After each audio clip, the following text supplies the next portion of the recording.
En 2016, lors de nos dernières rencontres, vous évoquiez cette envie d'écrire pour la jeunesse des contes russes. Cela est chose faite, puisque avec la publication de Christophore, Enfant du Baïkal, donc paru en 2018, oui.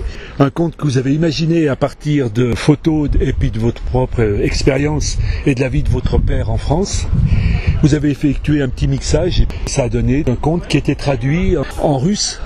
Et cette année, vous poursuivez dans cette voie avec la publication de Christophore et le chaman. Tout à fait, Christophore et le chaman, c'était une envie de montrer que l'été existe en Sibérie, mais à la base, le chaman n'existe pas. Ah oui. Il est arrivé de façon chamanique, on va dire. Parce qu'à un moment, je suis coincé dans le livre. J'ai continué à écrire avec cette idée, puis là, c'est le coup, le chaman arrive, voilà. Et donc j'ai inclus le chaman et j'ai repris le livre complètement, et j'ai inclus le chaman dans le livre. J'ai cherché le titre pendant un an, et c'était une évidence que le titre c'était Christophore et le chaman. Donc, est-ce que vous pouvez nous parler un peu du chamanisme? Oh, le chamanisme, oui, c'est la personne qui interfère entre les hommes et les esprits. Mais ça m'a permis aussi de rencontrer des chamans. Est-ce qu'il est beaucoup pratiqué en Sibérie? Oui, il est pratiqué en France. Parce que mon livre permet aux gens d'aborder le chamanisme.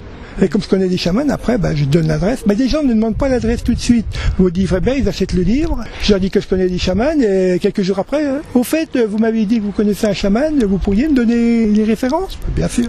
Comme tous les contes, il est illustré. Et là, cette fois, vous avez co-signé donc cet ouvrage avec Ossine Soltan. Qui est Ossine Soltan? Ossine Soltan, c'est un illustrateur professionnel qui est tunisien et qui a toujours rêvé d'écrire, de dessiner pour la Russie. Sur la Sibérie, la Russie. Donc, on s'est rencontrés grâce à une amie. Et on a beaucoup échangé sur Internet et il a cherché un peu sur sa famille.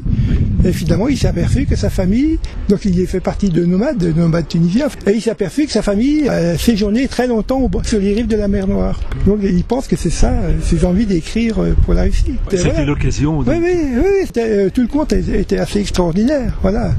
Mais voilà, écrire pour les enfants toujours, mais le chamanisme, alors qu'à la base, il n'y a rien. Donc je pense que c'est le chaman qui m'a donné envie. Vous allez encore en écrire des contes russes? Contes russes, je sais pas, je vais écrire un peu sur la Pologne. J'ai un peu la Pologne, parce que ma mère était polonaise. Votre père russe et votre mère polonaise, c'est ça? Donc j'hésite entre le héros sera un petit russe ou un petit sibérien, mais il va faire la marche contraire, il va venir en France, certainement. Mais ce que je voulais dire aussi, j'ai un kamishibai. Kamishibai, c'est un mini-théâtre japonais qui permet d'aller dans les écoles. On raconte le conte à travers les dessins et les textes. Les enfants se mettent derrière, lisent, ça leur donne confiance, ça les met en valeur. Et après, ils sont très très heureux. J'ai fait pas mal d'écoles, j'ai fait une dizaine d'écoles depuis le début de l'année, mais c'est bien. C'est extraordinaire pour les enfants et pour les instituts. Ah, donc ça fait des belles animations, c'est ça? Oui, on va la faire tout à l'heure. Oui, c'est une extra. Mais c'est très culturel et c'est très valorisant pour les enfants. Ce que disent les enfants après, quand ils sortent de là, ils sont heureux. En fait, il faut faire un peu, il faut mettre du ton, il faut faire des gestes, il faut vraiment que ça vive.